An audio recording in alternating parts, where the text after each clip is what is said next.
Hello, my name is Peter Murphy. I am IAPD's President and CEO. And today I have the honor of talking with Fred Hohnke for our Park and Conservation Legends video series. Fred has been a commissioner with the Woodridge Park District for more than 26 years. He served on the IAPD Board of Trustees and was the IAPD Board President. He has also received some of the top recognitions that the Illinois Association of Park Districts has. The Commissioner of the Year Award in 1999, and then in 2004 he received the Mike Cassidy Service Award. He is an ambassador today for the IAPD and has a unique distinction of being a second-generation park commissioner. That's correct. So that is fantastic. It's a family commitment that you have. I think so, yes. That's great. Hey, Fred, could you just take a moment and describe yourself? Well, I'm a dedicated person. Once I get involved in something, I stick to it, as the 26 years shows. I think I have a good sense of humor. We always seem to have a good time with Park District activities. Just like to see accomplishments. I like to get a lot of things done and make sure that there's some good results from whatever I do. Sure. So 26 years ago, what motivated you to be a park commissioner? Well, as you mentioned, my dad was a park commissioner, although that really didn't play much of a role in it. I was in Woodridge. I coached baseball for my two sons, and we were always at the park district trying to get them to improve the fields or give us a little load of sand or something. And I got involved with that, and then there was a piece of property across the street from my house that the park district was in the process of buying piecemeal. But before the last piece could be purchased, the school district stepped in and sold it out from under the park district to a developer. So that was a contentious thing in Woodridge, and I got involved in that and was sitting with the park district side of the battle, I guess you would call it. And the president of the park district at that time was a lady, and she said she was not going to run, and she encouraged me to run because I was involved in this thing. So that's what really was the catalyst in getting started. That's great. And your father was a commissioner? He was commissioner of Memorial Park District in the Bellwood, Berkeley area back in the 40s. And how long did he serve? I think he had 2 terms. I looked it up in one of your books one day, and I think there was 12 years. That's great. Well, 26 years, that's a tremendous commitment of time. Well, the public doesn't really understand, I think, that this is all volunteer service on your part. And it's not just board meetings, but it's committee meetings and groundbreakings and everything else that goes on with being a committed individual in the community as a park commissioner. Why are you still involved today? Well, I still continue to enjoy it. I always said that when it wasn't fun anymore, I wouldn't do it. But I still enjoy it. We're still doing things in Woodridge. It was a growing community when I started, and we're still building things and buying more property and providing open space. So I still enjoy doing it. I still enjoy being involved with IAPD and serving on its committees and everything. So as long as I can still do it, I'll continue. So an exciting time to be involved both locally and on the statewide basis. Yes, absolutely. That's great. What would you advice would you give to a new commissioner? Oh, to listen to his elders, I guess. To get involved with IAPD, to cooperate with your fellow board members, to make sure you're accomplishing something, not just filling a seat on a board, to work with the staff very closely, with your director and your staff people. So, all the things that you need to do to be a commissioner. So the philosophy of a good commissioner, it would be what to you? Cooperation and accomplishments. I like to see things done. We've done a lot of things in Woodridge. We've built a lot of new facilities and bought a lot of open space. So I think what you accomplish is what your legacy is to get things done in your community and do a good job and do what's best for the community. Sure. Well, that focus of Parks and Recreation is really something that makes things happen, particularly if you've got a board that cooperates together and where people respect each other. Right. It makes a huge difference. One of the things that's interesting today is park districts in Illinois are fairly unique, a special purpose district. They deliver park and recreation services unlike other parts in the country. We have special districts across the United States, but maybe not the concentration that we do in Illinois. Do you think a park district delivers those services more effectively than if they were turned over to a municipal government? Oh, absolutely. I was involved in NRPA, as you know, and saw some of the instances in other parts of the country. And the city has different priorities, of course. They have police and fire and water and their infrastructure and refuse pickup and things like that. So parks and recreation usually take a back seat to all those other items, and there's very little left over for parks and recreation. Sure. It doesn't seem to be as important to city government as it would be to a special district such as we have here. So yeah, I think absolutely that special districts are more important than ever in Illinois. You know, it's interesting when I think of Woodridge in the Park District, the intergovernmental cooperation that you as a park district and a board have initiated is just incredible. Can you talk a little bit about that with us today? Sure, we do all kinds of things. We have so many intergovernmental agreements with the village. Some of the unique ones are we put 22 miles of bike paths in, which was a joint project of the village and the park district. One of the biggest ones is the operation of the golf course. The golf course was owned by the village, or still is owned by the village, but we took over the management of it a number of years ago, and finally we took a long-term lease, so now we lease it for the next 25 years.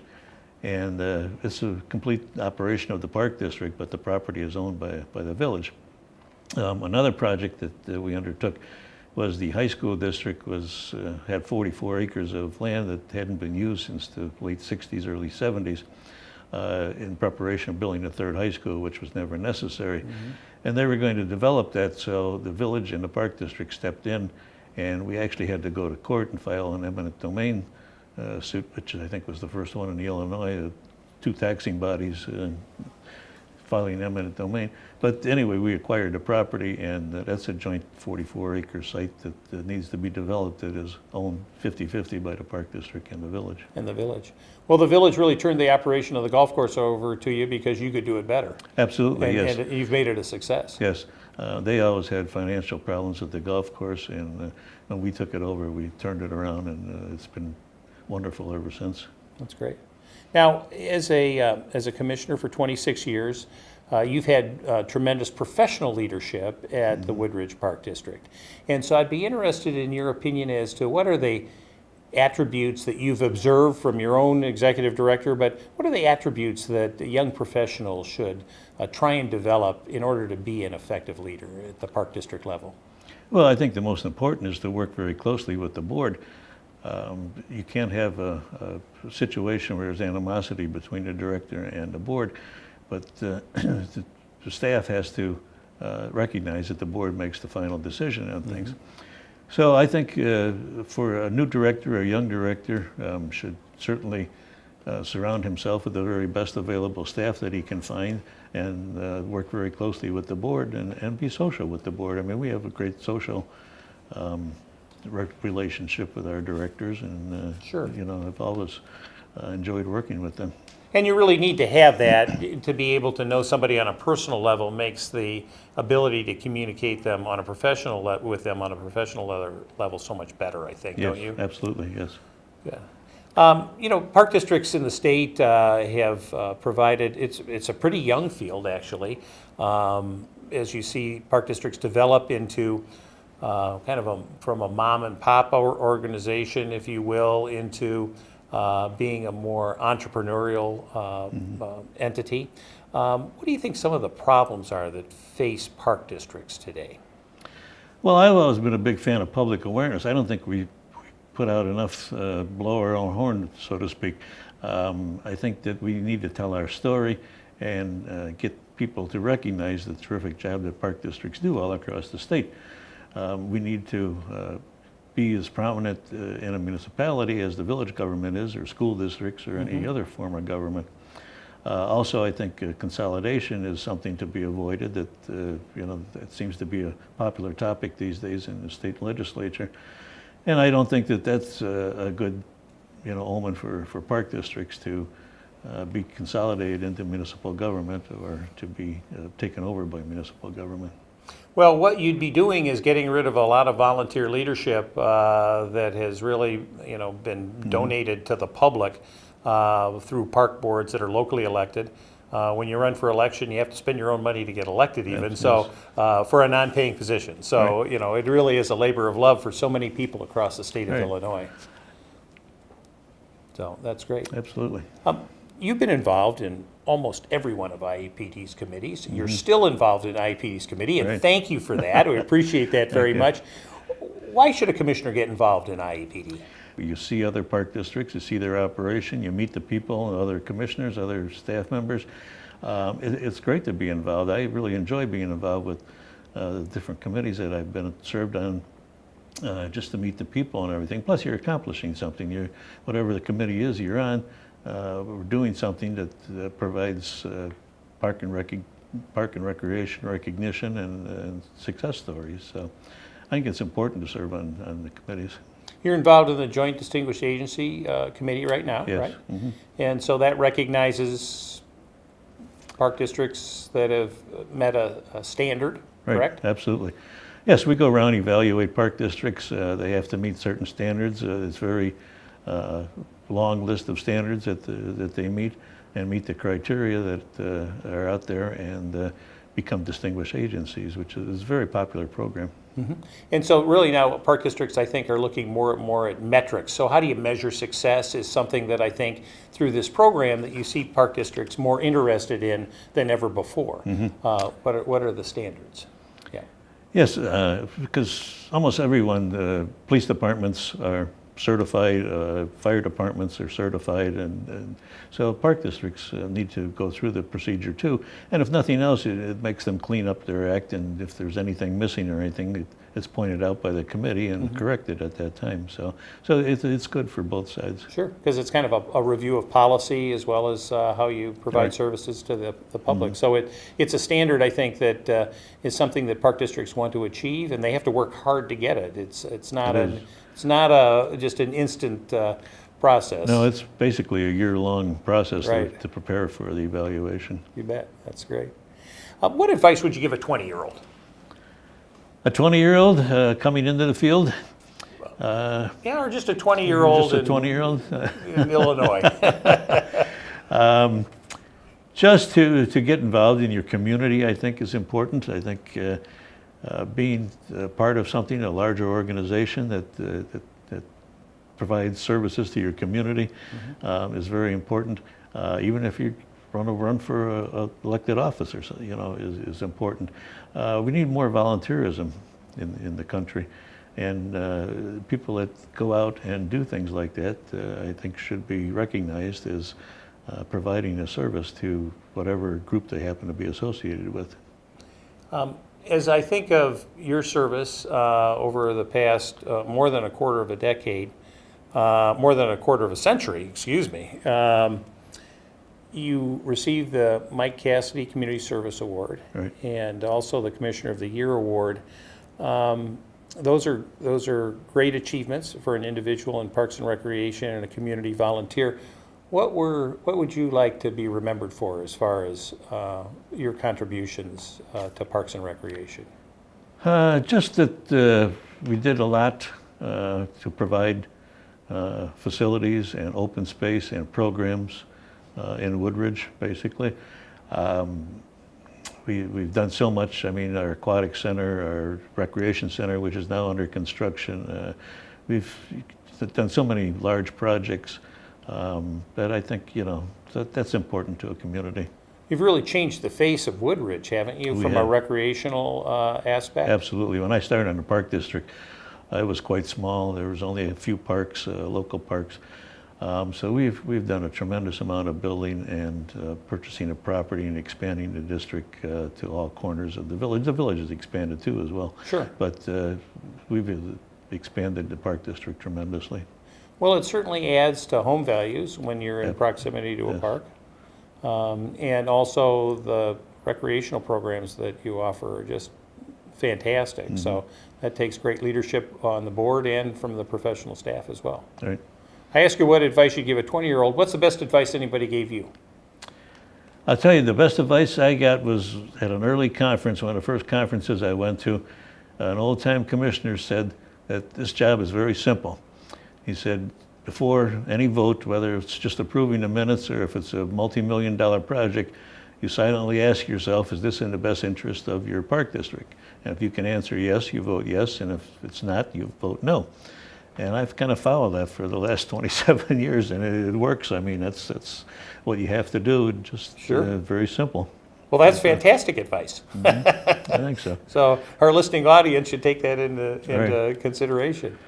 If funds were unlimited, what would you like to see happen in Woodridge from a Parks and Recreation point of view? Well, right now we have a $18 million rec center under construction. They can pay off our debt with funds are unlimited, some of the debt we have. We had this 44-acre site that I talked about earlier that needs to be developed, something like that. So we still have some projects to do, but our list is getting shorter as the years go by. We've accomplished quite a bit and continue to accomplish quite a bit. So we're all looking forward to the rec center being constructed and opened yeah. up. So That's an exciting project It to is, be involved yes, in. And yes. how long will that take to finish up? we should open in the fall of 16, the next fall, about a year from now. Fantastic, very exciting. What are the benefits of Parks and Recreation to you? Oh, there's so many benefits. Just the exercise component, health and fitness, just someplace to go and be quiet, just a peaceful place, playgrounds for kids. I mean, I think Parks and Recreation are just as important as school districts and village government. It takes a village to raise a child or It's whatever true. the story is. I think a park district is a very strong component of that to make a village, just be a village is to have a very strong park district. What do you see for the future for Parks and Recreation?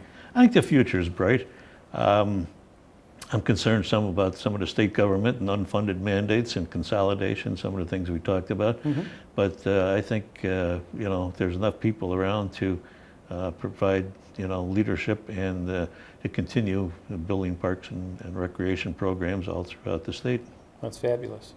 Well, it's an honor for me to talk to you today. I am so glad that your enthusiasm for being on IAPD committees has never waned. You're still heavily involved. Absolutely. And after, 27 years of involvement is really a testament to your commitment to community service and volunteerism. So it's been an honor for me to talk to you today, and I look forward to having you involved for many, many years to come. Well, thank you. I hope I can be. So All I right. appreciate it. That's great. Thank Thank you, Fred. Thanks, Peter. Appreciate it very much.